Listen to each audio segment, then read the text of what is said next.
Hi, I'm Kaylee, Policy Coordinator with Lead MN, College Students Connecting for Change. And if you're watching this video, I'm assuming you've made the choice to apply to serve on a Minnesota State Committee, and I am so thrilled for you. Again, it is such a great opportunity, great resume builder, professional development, everything. So, let's talk about what you can expect. First thing that happens at the meeting is introductions. Now, this is a little underrated, but it can actually be very important. Think about, again, who's in this room. Faculty members, staff, administrators, people you can network with. So take the time in your introduction to boast a little bit. Tell the committee where you're from, what your major is, maybe what you're involved in on campus, and what you hope to do in the future. These people are always usually pretty interested in the students, so take the time wisely. The next thing that will happen is the committee will likely review past minutes and the agenda. You can expect that the committee will use loose parliamentary procedure. In other words, the members will likely make motions and vote, but feel free to be a bit casual and have a discussion when necessary. They're usually smaller groups. Next, the members will likely have their own jargon and use acronyms. Do not hesitate to slow them down. Simply raise your hand and say, "I don't understand that acronym," or "Could you please elaborate on that?" The committee may need to elect a chair and/or a vice chair. My advice on that is run for chair. If you're taking a bunch of credits and you have work as well, maybe you'll run for vice chair. Either one is such a great leadership opportunity, and it makes that resume even more appealing to employers. Like I said before, everyone on the committee is usually very interested in students and would love to see them step up and take a leadership role, so you'll likely get support from your fellow committee members. Now, I'd like to leave you with a few last tips for success. Number one, ask questions. This is very important, and there is no shame in this. Everyone understands in this room that you literally just jumped into this work. Chances are someone else has the same question as well. Some questions you could ask are, does this committee have bylaws or a charge?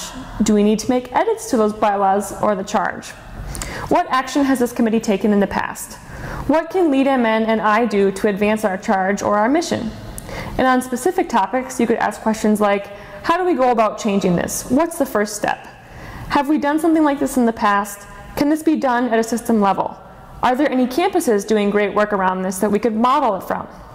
Can you provide more information on that topic? Is always a good one as well.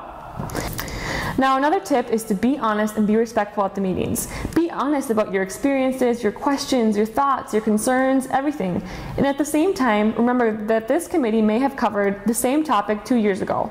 Remember that some of the people on the committee may have decades of experience in this work. Never lose your passion for ideas, but remember to respect the history and experience of those that have come before you. And at the end of the day, always be willing to agree to disagree. Next, I'd say it's very important to be professional. Make sure you arrive to the meeting on time. You do not want to be late. And if you're attending in person, give yourself ample time to get there, especially during your first meeting, so you can figure out the parking and where the room is and all that. The next would be to dress professionally. Understandably, most college students can't necessarily afford expensive suits, dresses, ties, but just make sure to avoid things like pajamas, slippers, ripped up jeans, hats, and anything that's dirty or smelly.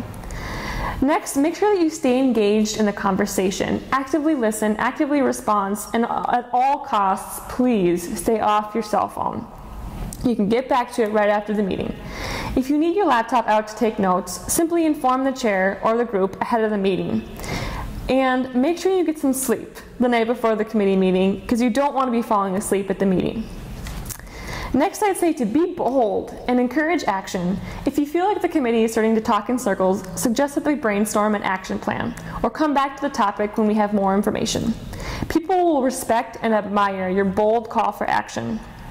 These committees should all have work plans as well, annual goals and actionable tactics to get to those goals. At the first meeting, ask if the committee intends to create a work plan. If not, suggest that we do.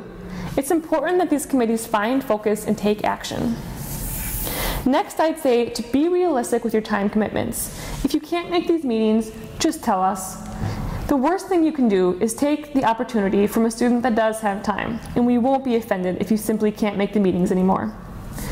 Check your email daily. Put the dates of the meetings on your calendar as soon as possible and inform your employer and/or professors if necessary.